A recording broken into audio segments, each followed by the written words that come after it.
में से कोई नहीं। तो आपको सही ऑप्शन कौन सा चीज पर दिया गया है, राष्ट्रवाद का जन्म किसके परिणाम स्वरूप हुआ। तो राष्ट्रवाद का जन्म किसके परिणाम स्वरूप हुआ, उपनिवेशवाद। ठीक है, उपनिवेशवाद के परिणाम स्वरूप राष्ट्रवाद का जन्म हुआ। ठीक है, अब देखिए यहाँ पर आपका अगला क्वेश्चन है वो दिया गया है, औद्योगिक क्रांति सर्वप्रथम कहाँ हुई। औद्योगिक क्रांति सर्वप्रथम कहाँ हुई, तो सर्वप्रथम कहाँ हुई थी, इंग्लैंड में। ठीक है, कहाँ हुई, इंग्लैंड में। अब देखिए आपका अगला जो क्वेश्चन है वो दिया गया है, ब्रह्म समाज की स्थापना कब हुई। ब्रह्म समाज की स्थापना कब हुई, तो ब्रह्म समाज की स्थापना कब हुई, आपको पता है 1828 में। 1828 में ब्रह्म समाज की स्थापना हुई। अब देखिएगा समाज शास्त्र में किस पद्धति का प्रयोग होता है, तो किसका प्रयोग होता है, ग्राम पंचायत का। ठीक है, ग्राम पंचायत का। तो देखिए गाइस आपके बहुविकल्पीय प्रश्न पूछे जाएंगे जो 2023 के यूपी बोर्ड में जो इंपोर्टेंट है वो हमने आपको बता दिए। अब देखिए जो अतिलघु उत्तरीय प्रश्न है जो भी इंपोर्टेंट है, जो इस साल आने की संभावना है, वो सारे ही क्वेश्चन हम आपको इस वीडियो में बताएंगे। ठीक है, पूरा पेपर मैंने आपके लिए हल करके रखा है। तो देखिए यहाँ पर अतिलघु उत्तरीय प्रश्न, पहला प्रश्न यहाँ पर पूछा गया है, पुरुषार्थ किसे कहते हैं।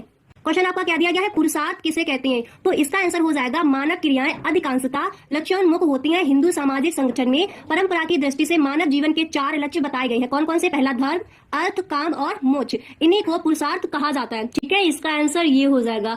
अब देखिए आपका अगला क्वेश्चन यहाँ पर दिया गया है, राष्ट्र से आप क्या समझते हैं। ठीक है, तो ये वेरी मोस्ट इंपोर्टेंट है, 2023 के यूपी बोर्ड में इसके आने की बहुत संभावना है। ठीक है, तो राष्ट्र से आप क्या समझते हैं, इसका आंसर हो जाएगा राष्ट्र से आशय जनसंख्या के उस समूह से है जो अपने आप को एक समुदाय के रूप में प्रस्तुत करता है तथा अनेक साझा विशिष्टताओं पर आधारित होता है। इस प्रकार की मुख्य विशिष्टताएं हैं जैसे समाज, भाषा, एक निश्चित भौगोलिक स्थिति, इतिहास, धर्म, प्रजाति तथा राजनीतिक आकांक्षाएं। ठीक है, तो राष्ट्र से कि वस्तुकरण या परिकरण को समझाइए। तो देखिए गाइस इसका आंसर हो जाएगा, परिकरण तब होता है जब कोई वस्तु बाजार में पूर्व में खरीदी बेची नहीं जा सकती हो किंतु बाद में इसके योग्य हो। ठीक है, उसे हम कहते हैं परिकरण। लेकिन इसे हम आज सामान्य वस्तु की तरह बोतलों में खरीद रहे हैं, अर्थात वस्तुओं को हम खरीद और बेच सकते हैं। ये हो जाएगा इसका। अब देखिए आपका अगला क्वेश्चन यहाँ पर दिया गया है, प्रजनन दर से क्या आशय है।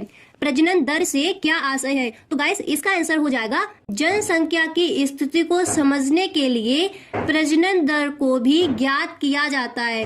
प्रजनन दर से आशय बच्चे को पैदा कर सकने की आयु अवधि में संबंधित। ठीक है, प्रति 1000 स्त्रियों की इकाई के पीछे जीवित जन्मे बच्चों की संख्या से है।